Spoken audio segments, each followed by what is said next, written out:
Hello welcome back to my channel. ഇന്ന് ഞാൻ വന്നിട്ടുള്ളത് മഷ്റൂം വെച്ചിട്ടുള്ളൊരു നല്ലൊരു കറീൻ്റെ റെസിപ്പിയുമായിട്ടാണ്. ഇത് നമുക്ക് ചോറിനൊപ്പം അതുപോലെ തന്നെ ചപ്പാത്തി, പത്തിരി, പൂരി ഇതിൻ്റെ കൂടെ ഒക്കെ പെയർ ചെയ്യാൻ പറ്റുന്ന നല്ലൊരു കറിയും കൂടാണ്. അപ്പം പച്ചക്കറിയിൽ വെച്ചിട്ട് നമുക്ക് നല്ലൊരു ഇറച്ചിക്കറിയുടെ അതേ ഒരു ടേസ്റ്റ് കിട്ടുന്നൊരു കറിയും കൂടാണിത്. അപ്പം നമുക്ക് വേഗം തന്നെ വീഡിയോയിലോട്ട് പോവാം.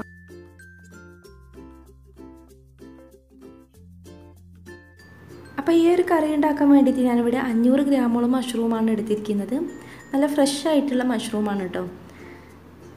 നമ്മളെപ്പോഴും മഷ്റൂം തിരഞ്ഞെടുക്കുമ്പോൾ നല്ല ഫ്രഷ് ആയിട്ടുള്ളത് തന്നെ തിരഞ്ഞെടുക്കാൻ നോക്കണം.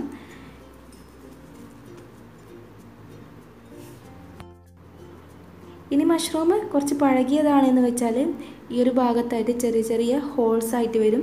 അതുപോലെയുള്ളതാണെങ്കിൽ നമുക്ക് കുറച്ച് പഴകിയ മഷ്റൂമാണ് കരുതാം. അപ്പോൾ എനിക്ക് കിട്ടിയ മഷ്റൂം നല്ല ഫ്രഷ് ആയിട്ടുള്ള മഷ്റൂം തന്നെയായിരുന്നു.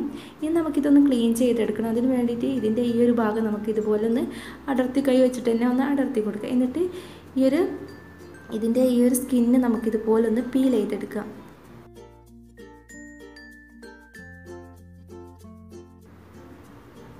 അപ്പോൾ ഞാനിവിടെ പീൽ ചെയ്യാൻ പറ്റാത്തതൊന്ന് കത്തി വെച്ചിട്ടൊന്ന് ഇതുപോലെ ഒന്ന് ചെയ്ത് കൊടുക്കുകയാണ് ചെയ്യുന്നത്.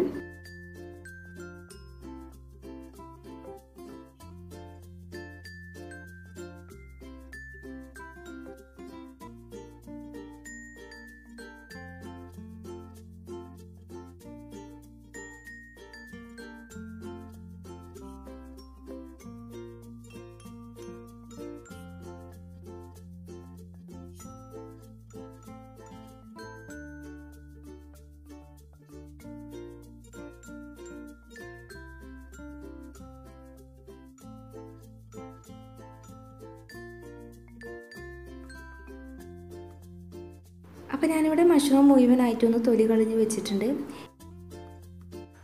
ഇനി നമുക്കിതിലേക്ക് വേണ്ടിയിട്ടുള്ള മസാലയൊന്ന് തയ്യാറാക്കി എടുക്കണം. അപ്പോൾ ഞാനിവിടെ ഒരു 2-3 കറുവപ്പട്ട എടുത്തിട്ടുണ്ട്. അതുപോലെ തന്നെ 2-3 ഗ്രാമ്പൂ എടുത്തിട്ടുണ്ട്. ഒരു ഏലക്കായ എടുത്തിട്ടുണ്ട്. എന്നിട്ട് ഇത് നന്നായിട്ടൊന്ന് ചൂടാക്കി എടുത്തിട്ട് നമുക്കൊന്ന് പൊടിച്ചെടുക്കണം. അപ്പോൾ ഞാനിത് ചൂടാക്കാൻ വേണ്ടിയിട്ട് ഇതുപോലൊരു പാത്രത്തിലേക്ക് ഇട്ട് കൊടുത്തിട്ട് നന്നായിട്ടൊന്ന് ചൂടാക്കി എടുക്കുകയാണ് ചെയ്യുന്നത്. ഇനി ഞാനിവിടെ കുറച്ച് പൊടിച്ച് വെച്ചിട്ടുള്ള മല്ലിയും കൂടെ ഒന്ന് വറുത്തെടുക്കുകയാണ് ചെയ്യുന്നത്. ഒരു നല്ലൊരു ബ്രൗൺ കളറാകുമ്പോൾ നമുക്കിത് വാങ്ങി വെക്കാം. ഇനി നമ്മുടെ കയ്യിൽ പൊടിക്കാത്ത മല്ലി ഉണ്ടെങ്കിൽ നമ്മൾ നേരത്തെ വറുത്ത് വെച്ചിട്ടുണ്ടായിരുന്നതിൻ്റെ കൂടെ അതുകൂടെ ഒന്ന് വറുത്ത് കൊടുത്താൽ മതി. എന്നിട്ട് എല്ലാം കൂടെ ഒന്ന് പൊടിച്ചെടുത്തിട്ട് നമുക്ക് കറിയിലേക്ക് ചേർത്ത് കൊടുത്താൽ മതി. അപ്പോൾ ഞാനിവിടെ പൊടിച്ച് വെച്ചിട്ടുള്ള മല്ലി ഒന്ന് ഇതുപോലെ നന്നായിട്ടൊന്ന് വറുത്തെടുക്കുകയാണ് ചെയ്യുന്നത്. മല്ലി ഈ ഒരു കളറായി തുടങ്ങുമ്പോൾ നമുക്ക് ഫ്ലെയിം ഓഫ് ചെയ്തിട്ട് നന്നായിട്ട് തന്നെ ഇളക്കി കൊടുക്കുക. ഓഫ് ചെയ്തതിന് ശേഷം നമ്മൾ ഇളക്കി കൊടുക്കാതിരിക്കരുത്, നന്നായിട്ട് തന്നെ ഇളക്കി കൊടുക്കണം. ഇനി നമുക്ക് കുക്ക് ചെയ്യാൻ വേണ്ടിയിട്ട് ഇതുപോലൊരു പാത്രം സ്റ്റൗവിലോട്ട് വെച്ച് കൊടുത്തിട്ട് അതിലേക്ക് ആവശ്യമായിട്ടുള്ള വെളിച്ചെണ്ണ ഒഴിച്ച് കൊടുക്കാം. വെളിച്ചെണ്ണ നന്നായിട്ട് ചൂടായി വരുമ്പോൾ ഇതിലേക്ക് ഞാനൊരു മീഡിയം ലെവലിലുള്ള സവാള ഒന്ന് ഇതുപോലെ ചെറുതായിട്ട് മുറിച്ചിട്ടത് ചേർത്ത് കൊടുക്കുന്നുണ്ട്. എന്നിട്ട് നന്നായിട്ടൊന്ന് വഴറ്റിയെടുക്കാം. അപ്പോൾ സവാള പെട്ടെന്ന് തന്നെ വഴന്ന് കിട്ടാൻ വേണ്ടിയിട്ട് ഞാൻ ഇതിലേക്ക് കുറച്ച് ഉപ്പ് ചേർത്ത് കൊടുക്കുന്നുണ്ട്. എന്നിട്ട് നന്നായിട്ട് തന്നെ വഴറ്റിയെടുക്കുകയാണ് ചെയ്യുന്നത്.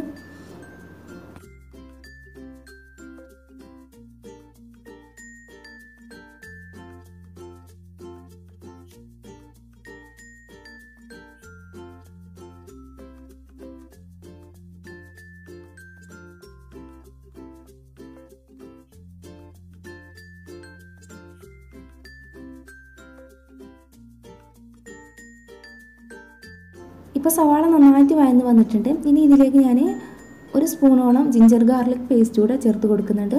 അതുപോലെ തന്നെ 2 പച്ചമുളക് കൂടെ ചേർത്ത് കൊടുക്കുന്നുണ്ട്. എന്നിട്ട് നന്നായിട്ടൊന്ന് വഴറ്റിയെടുക്കാം.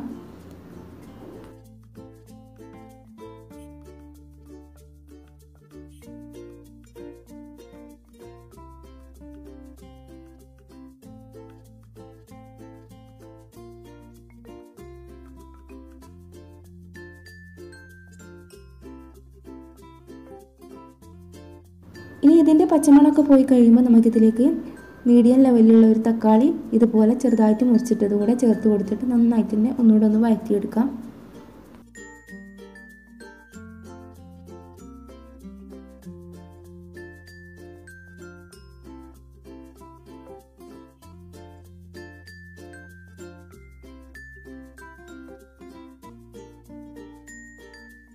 ഇപ്പോൾ തക്കാളി നന്നായിട്ട് വഴന്ന് വന്നിട്ടുണ്ട്. ഇനി നമുക്കിതിലേക്ക് മസാലപ്പൊടികളൊക്കെ ചേർത്ത് കൊടുക്കാം. അപ്പോൾ നമ്മൾ നേരത്തെ ചൂടാക്കിയിരുന്ന ആ ഒരു മല്ലി ഇതിലേക്ക് ഞാനിത് ചേർത്ത് കൊടുക്കുകയാണ് ചെയ്യുന്നത്. ഏകദേശം ഒരു 2 ടേബിൾ സ്പൂണോളം മല്ലി ചേർത്ത് കൊടുത്തിട്ടുണ്ട്. ഇനി ഞാനിതിലേക്ക് 1 സ്പൂണോളം കുരുമുളക് പൊടിയാണ് ചേർത്ത് കൊടുക്കുന്നത്.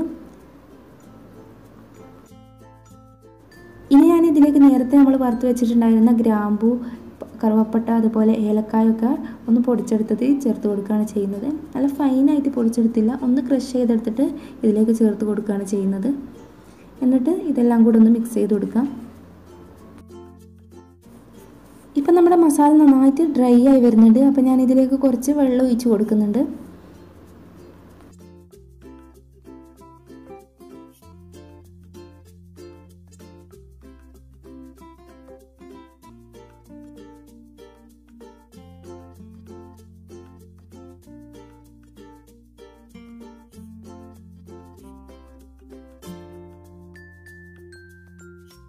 ഇനി ഞാൻ ഇതിലേക്ക് ഒരു 1/4 സ്പൂണോളം മഞ്ഞൾപ്പൊടി ഇട്ട് കൊടുക്കുന്നുണ്ട്.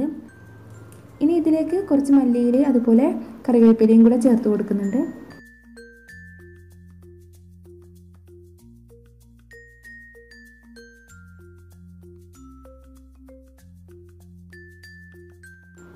ഇനി നമുക്കിതിലേക്ക് മഷ്റൂം കൂടെ ചേർത്ത് കൊടുക്കാം. മഷ്റൂം നമുക്ക് ഇഷ്ടമുള്ള രീതിയിലൊന്ന് മുറിച്ചിട്ട് കൊടുക്കാം കേട്ടോ. ഞാനിതുപോലെ ചെറുതായിട്ട് മുറിച്ചിട്ടാണ് കൊടുത്തത്. എന്നിട്ട് നന്നായിട്ട് തന്നെ ഇളക്കിയെടുക്കാം. വേണമെങ്കിൽ നമുക്കിതിലേക്ക് കുറച്ച് വെള്ളം കൂടെ ഒഴിച്ച് കൊടുക്കാം കേട്ടോ. അപ്പോൾ ഞാനിതിലേക്ക് കുറച്ച് വെള്ളം കൂടെ ഒഴിച്ചിട്ട് നന്നായിട്ട് തന്നെ വേവിച്ചെടുക്കുകയാണ് ചെയ്യുന്നത്. ഏകദേശം ഒരു 20 മിനിറ്റോളം ഞാനിത് കുക്ക് ചെയ്യാൻ വേണ്ടിയിട്ട് വെക്കുന്നുണ്ട്. അപ്പോൾ നമ്മുടെ മഷ്റൂം കറി ഇവിടെ റെഡി ആയിട്ടുണ്ട്. മഷ്റൂമൊക്കെ നന്നായിട്ട് കുക്കായി വന്നിട്ടുണ്ട്.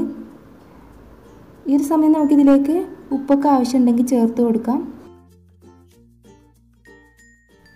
അപ്പോൾ എല്ലാവരും ഈ ഒരു റെസിപ്പി ഒന്ന് ട്രൈ ചെയ്ത് നോക്കണം.